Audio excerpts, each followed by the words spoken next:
do the national anthem. We'll do the pledge of allegiance and moment of silence again. I pledge allegiance to the flag of the United States of America and to the republic for which it stands, one nation, under God, indivisible, with liberty and justice for all.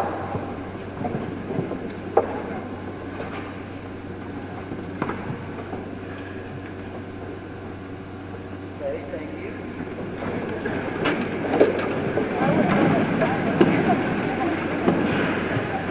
This time I would like to recognize a former school board member, Mr. Larry Sebastian. Glad to see you here. Okay.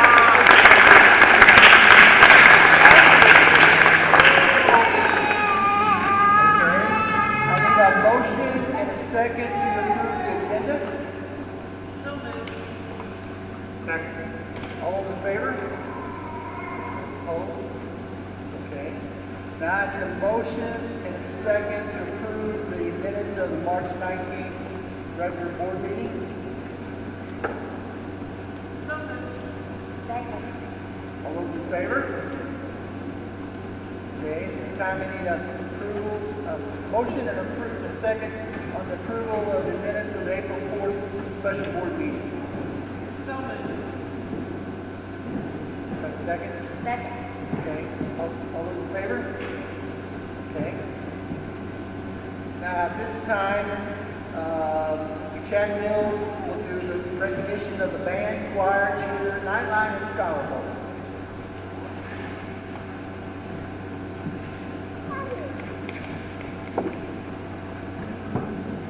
Hi everybody, it's a good evening. We're going to be recognizing some of the outstanding accomplishments of our activities. We're going to start this out with Mr. Elliot Jennings and band. Come on down, Elliot.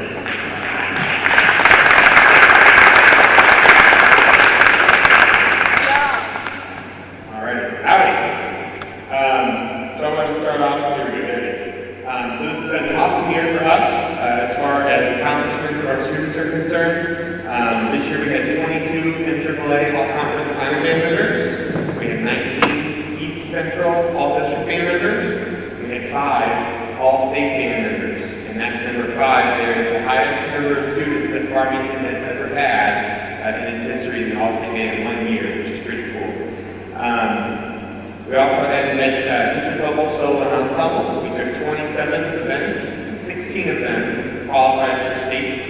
And we have the students who qualified for state here tonight. So when I call your name, if you guys will come on down, and then we'll make a line. Because right here, going this way, and we'll go through the nations. So Keegan Bueller, Zane Boyer, Isaiah Boyer, Evan Cloudis, Mackenzie Drennan, Gavin Eaton, Silas Evans, Zachary Gallagher, Corbin Athley, Eli Gallup, Brady Martell, Jeremiah Henson, Christian Monronis, Elena Pulliam, Peyton Robinson, Amanda Ropers, Anne-Marie Sheets, Eli Sullivan, Charles Warren, Michael Williams, and Elizabeth Yeager. Please help me congratulate these students.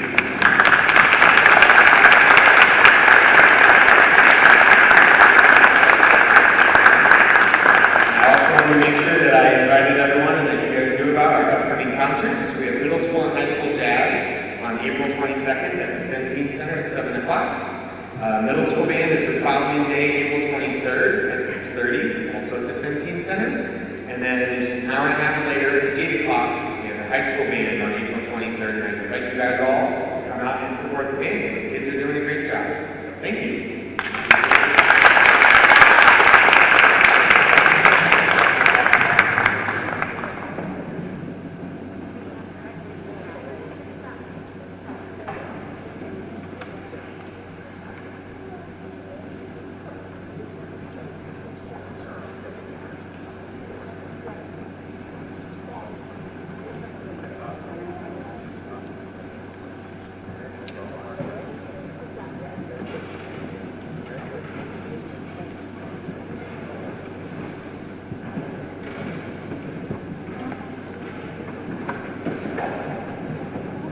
Mrs. Nays and high school choir.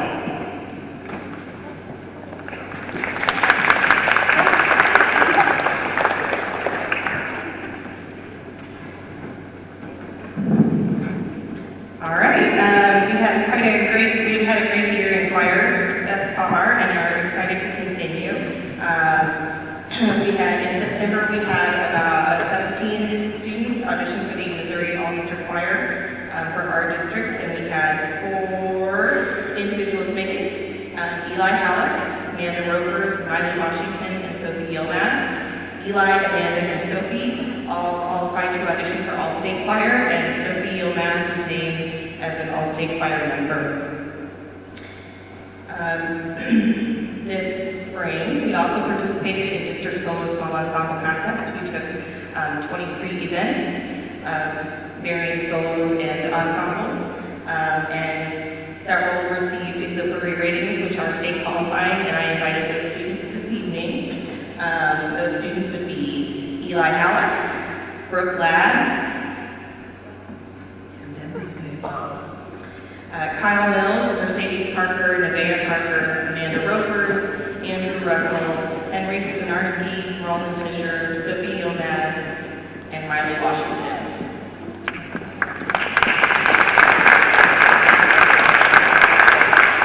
My children are busy. We also had 3 students named to the conference choir for the NAAA, Eli Halleck, Amanda Ropers, and Roland Tischer.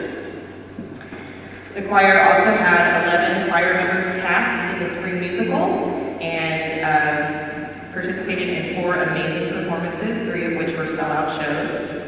And I would also like to invite you to our spring concert. Our spring concert is next 2 Tuesdays from today, so 2 days from today, on April 30th at 7 p.m. at Truman Auditorium, pending air conditioning fixing.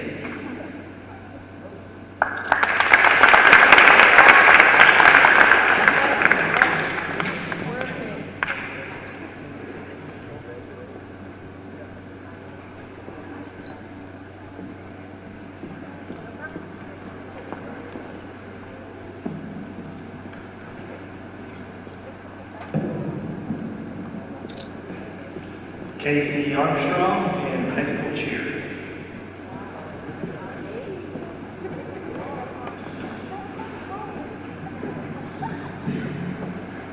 Hello everyone, thanks for having us this evening. We are proud of each and every one of our athletes. They have had a great season and have worked very, very hard. So thank you to each of you for putting your heart into this season and let obstacles go from your way. Some of our accomplishments this year include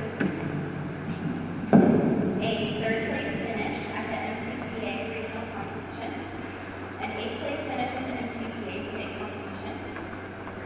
At the NCCA game-based state competition, we placed 5th in timeout, 7th in fight song, and 8th in Beijing. This year we had 3 academic all-state athletes. They have to be a sophomore or senior. They have to have a 3.5 GPA or above and be in the top 20% of their class, or have scored a 25 or above on the ACC. These 3 athletes are Kira Hayes, Genevieve Bowman, and Addison Hubbard. Congratulations, ladies, we are so proud of you. We had 10 all-state athletic nominations this year. Those athletes include Kira Hayes, Alina Parrott, Maggie Garrett, Sierra Kaplan, Addison Hubbard, Riley Moore, Lillian Stacy, Genevieve Bowman, Alyssa Reynolds, and Hazel Garrett. Congratulations to these girls for their constant hard work. You have many people to watch this. Thank you to our administration, teachers, parents, community, and fans who have shown us so much support throughout the season. We could not do this without you. At this time, I would like to introduce you to our 2023-2024 varsity cheerleading team.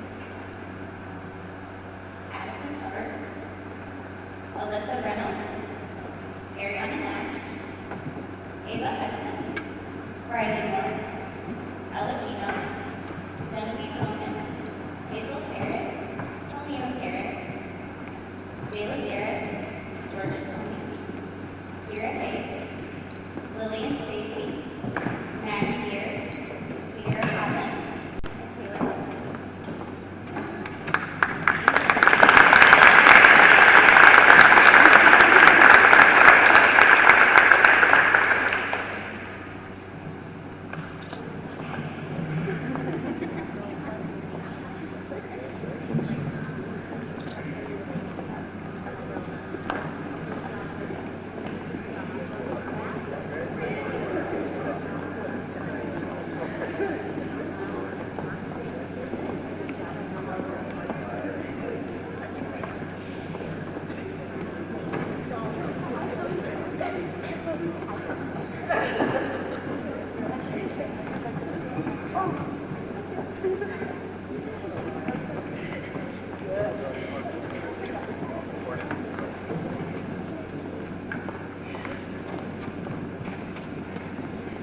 Mrs. Jana Haggerty and Nightline.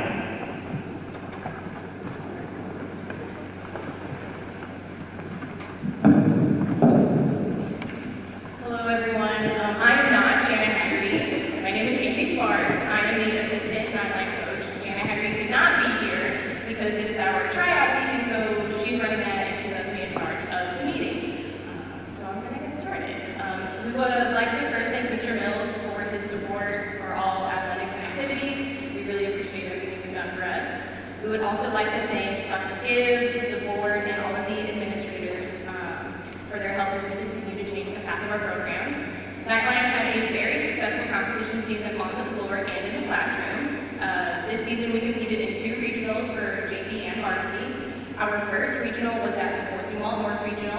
Varsity came home with first place in precision jazz and second place in mix. We also had a soloist, Lorelai Kistler, who came home with second place overall. JV took home first place in lyrical and 6th place in prom.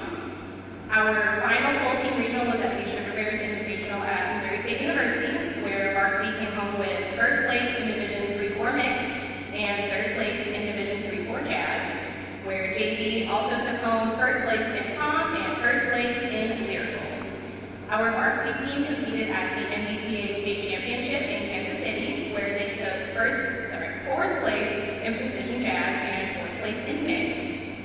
In addition to being great competitors, they are also excellent students, which is something that we really pride ourselves in. Our varsity team had 5 academic all-state recipients. Caroline Adams was recognized for a GPA of 3.7 to 3.9, and we had 4 students with 4.0 GPAs. That was Grace Schubert, Mallory Schubert, Savannah Schaefer, and Claire Tennant. The weighted GPA average of our entire team is a 4.59. Our average school attendance of our entire team is 94.96, which is pretty impressive because they put in over 400 hours of nightline practice, 34 performances throughout the season as well. In addition to nightline, most of our girls, they take studio dance, they have jobs, they have college courses, so we are very, very proud of them for continuing to be excellent students. We are quite proud of them. We are missing a lot of our kids tonight, so for those of you that are here, when I call your name, please come forward. Caroline Adams, Cameron Foster, Kate Gibson, Abby Hines, Addison Kennedy, Lorelai Kistler, Mandy Ropers, Elizabeth Savage, Grace Schubert, Mallory Schubert, Haley Storjohn, and Claire Tennant. Again, we would like to thank the board for your constant support and the opportunity to recognize these outstanding student athletes at their accomplishments. Thank you.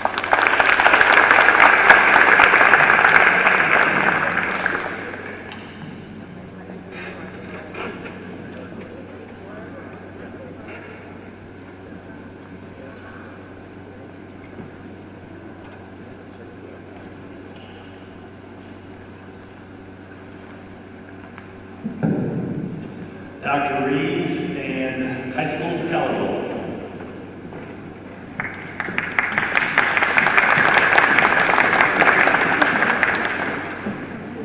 Thank you. If I could have the members of the Scholar Bowl team that are present just come here and line up, so if you come on down before I call your name. Dr. Gibbs and the board, first of all, I'd like to thank you because by instituting career ladder next year, whenever we hosted a home Scholar Bowl week, I've had to rely on the kindness of colleagues who staffed it for free. I have never had a year in advance people contact me, ask me what it is and could they volunteer to do it, so you have made my job a whole lot easier now, and I thank you for that. I am also very grateful to work with the members of our varsity and JV Scholar Bowl team. And I'm going to run through the roster that we have and read that off. When I call your name, please just raise your hand. We have several members who aren't here today because they're in a variety of other activities. But about 12 of the members are on the FBLA team that went to state, and they're traveling back right now at this time. But members of the team include Brandon Arena, Reese Beckett, Finley Blue, Evan Cloudis, Sienna Cloudis, Cynthia Crisp, Alex Cummings, Ella Davis, Aiden Farrow, Zach Gallagher, Ayla Gumala, Cooper Hauser, Ethan Kerr, Claire Maloney, John Medlin, Kate Northern, Ava Obenauer, Cadence Pegram, Grayson Pratt, Sophia Rattini, Rachel Reeves, Andrew Russell, Pacer Keys, Brady Warner, and Remy Williams. Is there anyone's name I did not call? Okay, good, I got the list right.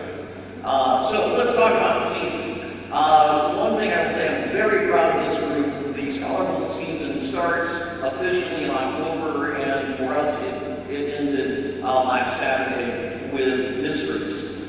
And this year's varsity group is basically a whole new crew from the crew that we had last year, and they finished third in the NAAA conference, both in regular season, and then they brought home the third place at the NAAA conference. So very proud of them.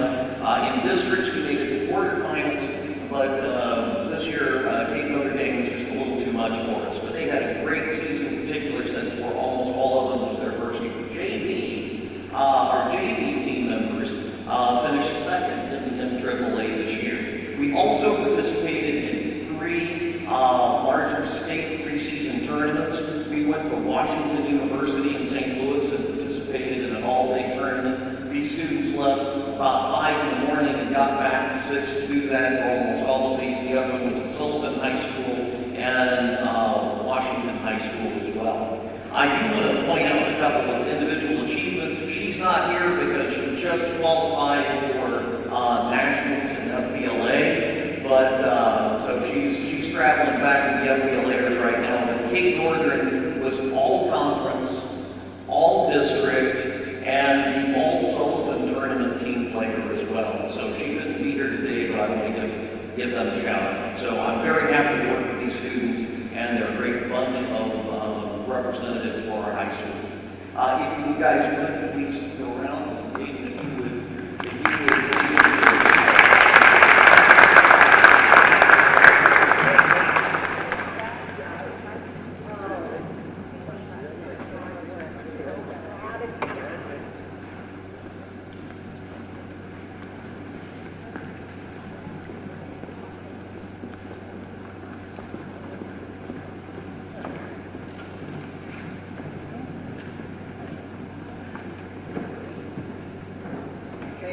I'd like to have Dr. Conley come down and do student voices of Daisy Baker students in recognition of the Daisy Baker Harlan Hero.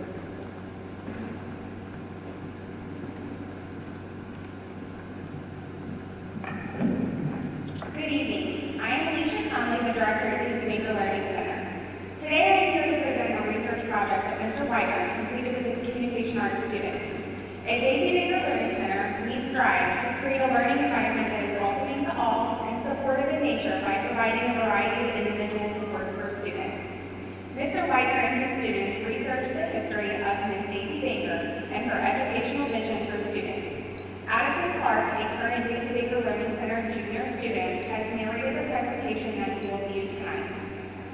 So, this is student-led, so fingers crossed that all of the technology works.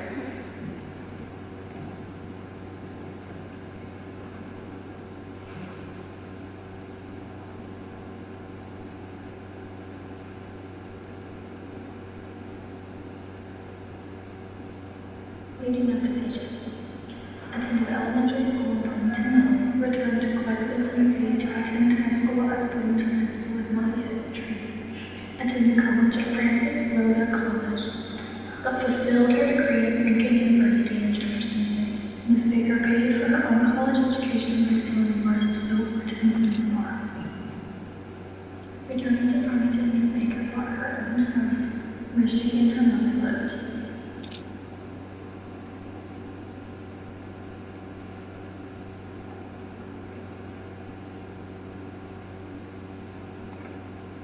Education clocked. As she began her young career, Ms. Baker earned $30 a month. Ms. Baker utilized the one-room Douglas School along with a co-teacher to teach elementary students first through approximately 70 plus students. As part of her commitment to educate all students, Ms. Baker made pushes for transportation to expand opportunities in her 1930s. to continue education for older students who would be busted. Miss Daisy puts down her pencil. In 1954, after 51 years of teaching, Miss Daisy retires, but not before making one last chance to interrogate Veronica Maxwell as she locked herself in the restroom in front of the Board of Education to pray. Every April 2nd, Miss Daisy Baker. Miss Daisy Baker passed October 13th, 1979 in Farmington at the age of 99. She is laid to rest down Colony Church Road in his segregated cemetery.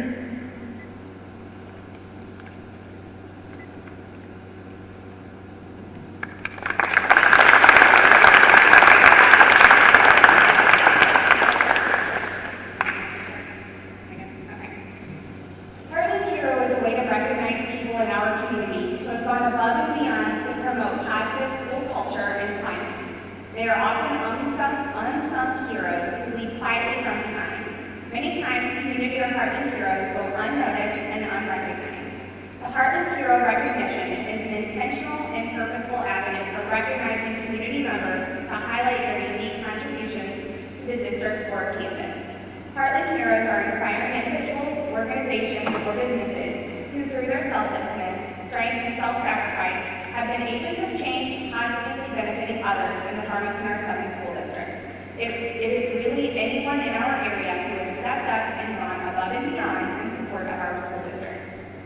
CTA, the district's teacher organization, and the students and staff of Daisy Baker Learning Center have a community service project called CTA Cares. Together, they work to provide easy-to-make snacks and meal supplements for students in need from the Farmington School District. BJC Parkland Health Center Community Benefit Committee is our nominee for April 2024. Their vision is to provide monetary support to community partners to better serve the community. In this case, they have chosen to support our CTA Cares program that provides food to students on weekends or long holidays who may have gone hungry otherwise. We truly appreciate this selfless act and look forward to partnering in the future. Please join me in recognizing Annette Schnabel and others from BJC for supporting our district needs.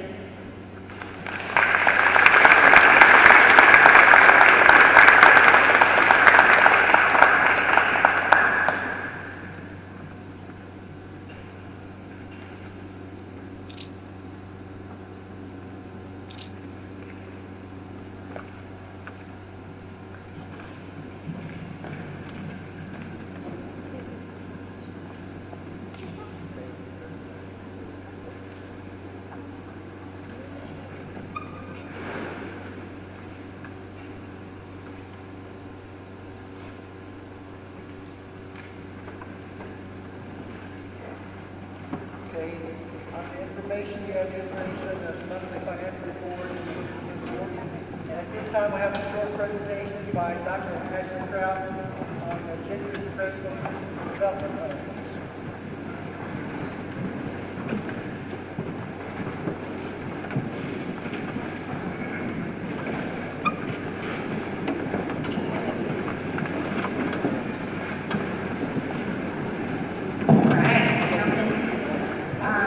Before the board, you have a presentation about professional development and RC goals that align very specifically to our professional development structures that we have set in place. So in front of you, first of all, we really even discussed what our professional development is, and do people know what PD is?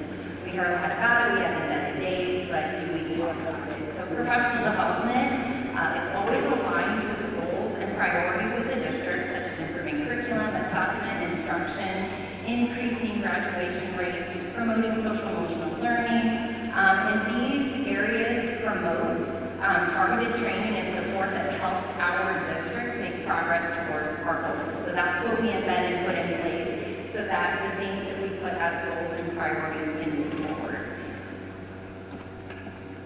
So our CSIP goals are listed here. Our professional development is basically a part of everything that we do within the district. However, we currently have 6 direct goals or SMART goals aligned with professional development, 6 out of the 11. And we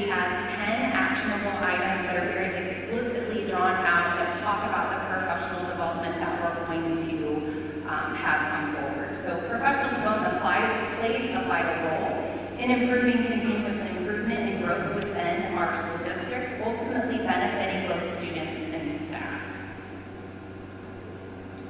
Professional development provides opportunities for improving teaching practices, allowing staff to adapt to the change in educational practices. So as anything innovative comes forward or current events that are happening, we can align our professional development, growth, and learning to tackle those things that might come our way. PD is a way to address individual staff needs as well as building and as well as cultural things that may be going on to foster that culture of collaboration within the educational field district-wide. PD promotes continuous learning styles that align with overall systems within our district, and it allows our staff to learn new skills and knowledge relevant to individual student needs that could pop up or arise. So what's it look like? So again, a lot of times you see things that are posted on social media or Facebook, or seeing some of the things that we're doing within classrooms at the district level, at WL Times, or within their buildings. So each and every person dedicates time specifically for professional development. The focus is mainly on-site, targets unique needs identified by individual campuses, could be individual staff members, personnel, and it aligns with objectives that are set forth from our CSIP, our Comprehensive School Improvement Plan. The days are scheduled throughout summer. They're also scheduled throughout the school year, but they can happen at any time. Sometimes they happen actually within instructional rounds or within teachable moments within the room. This approach to PD considers perspectives at the district, campus, classroom, and individual levels. Opportunities are often structured in both horizontal and vertical formats, which means that all first grade teachers can get together to learn things that maybe they've said they would like to learn or they're interested in, or maybe we see a trend in data, whether it's academic or behavior or social emotional. So you could have that horizontal, you could also have that vertical within a building, which would be 1 through 4, or all the way up, per se, like counselors, it could be from pre-K all the way up to 12th grade. So there's many different ways in which you can foster that collaboration within your district. So how do you determine the professional development? Again, this is sometimes what we need to do a better job of, as Ms. Turner and I have been having this discussion with Exact, and Dr. Gibbs led us through some of the visits with the Comprehensive School Improvement Plan, and do we often give a wire the purpose of the intentionality behind some of our professional development, and we're going to really focus on that in the upcoming months. So usually there's some type of assessment, there's data, or there's identification that there's an area that needs to be worked on. That's usually how you're going to target what you're going to have professional development or growth on. These can be needs assessments, these can be conversations, just staff to staff, leader to leader. This is going to come from a conversation. It can simply come from a request from an individual staff member that is struggling in an area and they would like to learn more. It can be through data analysis or any other. FSD professional development is connected to our CSIP, and it is driven by our goals, so there's always going to be a connection back with that. Through that staff development, staff are going to engage in activities designed to help acquire new knowledge, skills, and strategies so they're able to move forward to tackle whatever the goal is that is set in front of them. Staff take this new knowledge and they're going to transfer that learning into practices within their classroom, so it's always going to filter down to the students. Reflection and evaluation of the professional development is going to allow for those goals to be adjusted. They might be refined.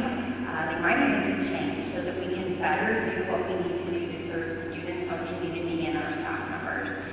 So the feedback loop is an essential part of that learning and growing, and we have identified that that may be an area that we need to work on. Dr. Gibbs has challenged us to look at that and to make sure that we're utilizing that feedback data to go back and readjust some of our goals that we put forward.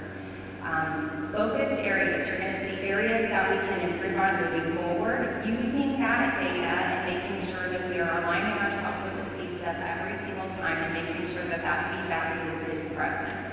We're going to use state and local assessments to drive the professional development needs, and we're going to listen to our staff and what they're telling us.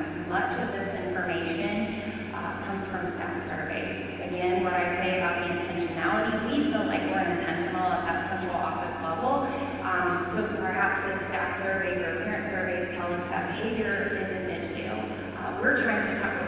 many different ways, or we may be trying to tackle reading in specific ways with letters and Missouri Reading Initiative, but are we really connecting back to allow our staff to understand that what you're learning is directly coming from those symbols that are put in front of you? Do we have that intentionality, and are we getting that why? So these are some areas that we want to focus on. So some connections and some areas and some buzzwords that maybe you've heard. This is a part of our professional development. I know you've heard curriculum and assessment. I know you've heard formative and instructional practices. I know you've heard conscious discipline. I know you've heard MRI, or Missouri Reading Initiative, letters training. You may, if you have anybody that you are related to that's gone through letters, you know that they have gone through a very strenuous process of learning about the brain and reading. All of those initiatives focus on our academic increases. We use Compass Classroom staff and counselor staff collaboration as professional development with that social emotional behavior wraparound. Title I training occurs, health and human service team training, physical education, health departments.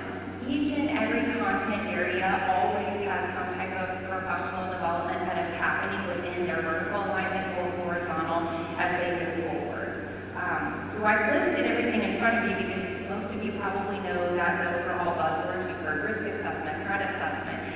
We've had great opportunities within this district, not just to do individual trainings or professional development, but we have always been allowed to take teams to national or to state level or regional organization professional development, because we know when we network, we get better.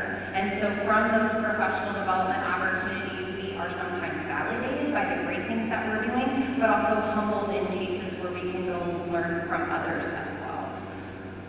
What questions?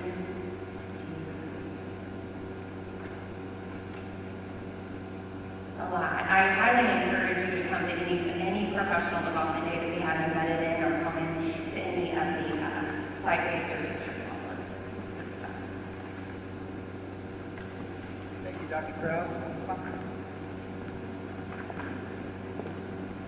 Okay, since there's no other action on the consent agenda, I'd like to have a motion and a second to vote on the consent agenda. So moved. Second. All those in favor?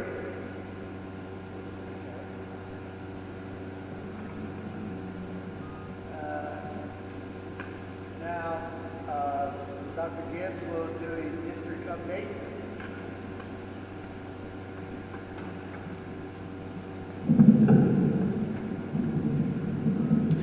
All right, as always, a lot of great things going on across the district. So from the district side and update, I just wanted to give one more shout out to our drama department for such a great presentation.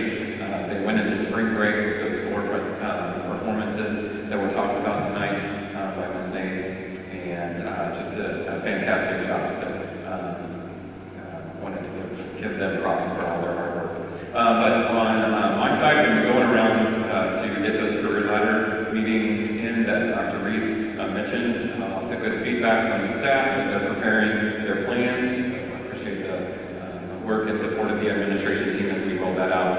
And then on the legislative update side, there are multiple property tax bills still being debated and moved through during this congressional session that we need to watch. Mainly would impact personal property and would impact local revenue moving forward. So something to watch that has been kind of a bigger item this year. There is an anti-bullying bill. Those are always good, but this would add a lot of oversight and some good things, but it would take more personnel to man that. So we're watching as that has recently gained some traction.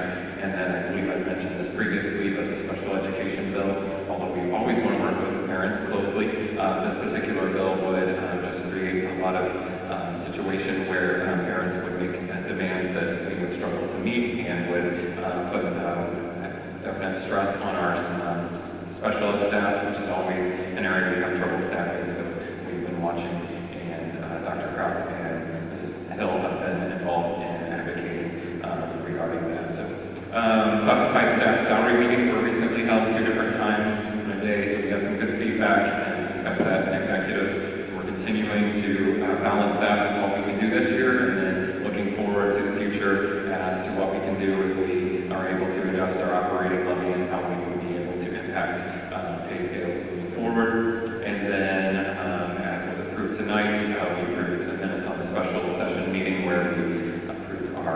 insurance plan. So we'll start informational meetings about that on Thursday. Those will continue through the following week, and then benefit counseling session meetings are also being planned. And then when you look around the district and all the great things going on, our HOSA members competed at the leadership conference, just narrowly missed going to international competition, so way to go for them. I have to give a big shout out to Evan Fuller, who set a new school record with a 4:13 mile. That's pretty amazing. So way to go, Evan, on that.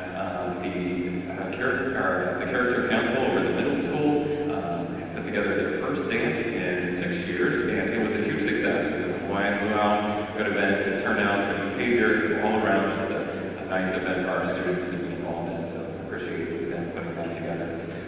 I wanted to shout out for McDonald's in the area has been allowing us to have McDonald's nights for all the schools. Lincoln recently had a successful one, but their schools have had as many as I think a couple throughout the year. Has brought families in for that family involvement night and raised money for the schools. So thanks to our community for supporting us.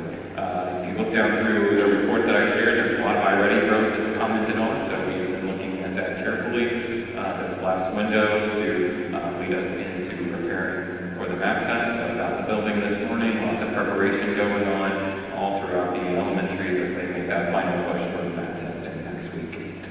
Roosevelt has an exciting event coming up next week, April 25th, for the color run. So if you want to join that, throw some chalk everywhere as you run by. And our businesses have also been highly supportive of putting that together and providing the supplies for it. Kindergarten and preschool registration went well this year, so we're looking forward to welcoming those new students. And Daisy Baker, I don't know if you realize this, but in our courtyard area, they have a really cool koi pond that they're working on, and that's a nice outlet for our students, so appreciate the hard work going on there. Attendance has stayed pretty flat from last year, so we're hoping to really tackle that head on next year, see if we can get that up once and for all post-COVID. So those numbers are pretty much consistent with where we've been in the past. Moving on to Dr. Cross's area, the counseling, a lot of hard work going on with that group, some good data presented, and then the Wellness Committee wrapped up their final meeting, working on their strategic plan, and really had great things in place as we finish this year strong and prepare for next year in that area. And it's really beginning to show up in our survey data that's coming back that has been an emphasis and has really made an impact on our staff, students, and our community. So appreciate the work of that committee. And then moving on to Hills area, and that part of the presentation is the facilities work that's going on, which is a joint effort with maintenance, working on the Discovery School, and a lot of progress. The chance to go over there and check out where that's going to be housed. We proved that just a few minutes ago to have that partnership and serve those students. So this Hill will be able to move on to meeting with families to put things in place to get that secured for next year. And then just shout out to Daisy Baker with all the work with HiSET work, and then something heads up in case you hear about it from our middle school that will be configuring their building, trying to group students more according to 7th graders and certain part of the building 8th graders, hoping to cut down on some of the behavior, the tardies, as there will be so much transition throughout the building. So looking forward to that rolling out. Moving on to curriculum, instruction, assessment, Mrs. Turner's area. As was mentioned in Dr. Krause's report, Missouri Reading Initiative has been such a great implementation this year. We've seen a lot of gains with that. We'll be moving into, we're finishing up year 2. We'll be continuing that with further training for the staff and expanding that down as well to 3rd grade. So looking forward to the great outcomes with that. And then also plans for Mrs. Sheets and Mrs. Turner to implement the curriculum handbook. You'll notice there that we're just helping critical alignment. And then, as I already mentioned, testing is well underway with our special ed students and our small groups. We'll move into large group testing next week, followed by EOC testing. So busy time of the year in regards to that. Kindergarten students have already been over to the elementaries to see where they're going to go for next year. So that was an exciting time for all of them.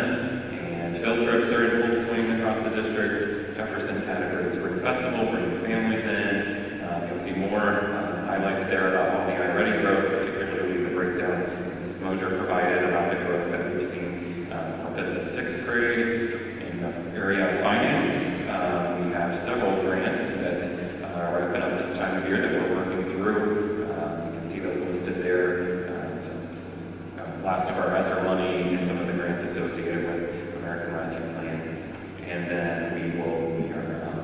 pay scales, making adjustments that we can in the confines of our budget, and then we'll have a classified salary schedule proposal next month for you, and then be launching into budget meetings with principals and directors of the different areas. Shout out to Kelly Vaughn, Bob, who took some great snapshots across the district, and those will be part of a website launch that will be rolling out at the end of this month. So, and to give a shout out to Mindy and Corey, who worked very diligently on getting that up and going. So we'll have a complete facelift and an app to go with it. So lots of excitement around the new website, and Mindy will be breathing inside her when that gets launched. And then on the realm of technology, over the break, there was a big rollout with our Switch project. Just 2 buildings left to cover this summer. And then appreciate the maintenance department really working to consolidate their space at Daisy Baker to house Discovery Schools. And then finally, in Josh's area, a huge shout out to Stacy, Keith, and John for all their work of getting our bus fleet ready for inspections. Scored at 92.29, so good outcome there. Josh works closely for the Mosaic project. We put out some information about that in the newsletter over in the water retention area at Roosevelt, so that we'll be able to grow some native vegetation there and use that as a learning area for the students that are housed on those campuses, and then maybe even bring over some of the other students once it gets going as an outdoor classroom space. Appreciate the FMX program that Josh presented on meetings back. It's going well, off to a good start. And if by Roosevelt, want to check out the new awning, thanks to the storm we had way back in the summer that knocked that out and looked sharp with that addition, and that allowed us to also fix Washington Franklin. Already mentioned the success the transportation department had with their inspection. And then I think I mentioned last month that a group of us attended a risk assessment summit. Took that information and we had a debrief and goals set for what we're going to do with that as far as implementation and education across the district. So very well worth it experience for the 5 of us that were able to attend. So a lot of great work continues to go on and to be finished strong. We're down to just a little over a month left. It's hard to believe. And my first year is nearly in the books. So, but I appreciate the team that makes all of this stuff happen each and every day. Makes this district operate successfully the way it does. Thank you. Thank you, Dr. Gibbs. This time, I'd like to have a motion and second to do a roll call to go into closed session. I would like to make a motion to adjourn to closed session to discuss personnel pursuant to 610.021, paragraphs 1, 3, 13, and 14. Second. Roll call? Freeman. Yes. Kahn. Yes. Payne. Yes. Howard. Yes. Clark. Yes. Thank you, everybody.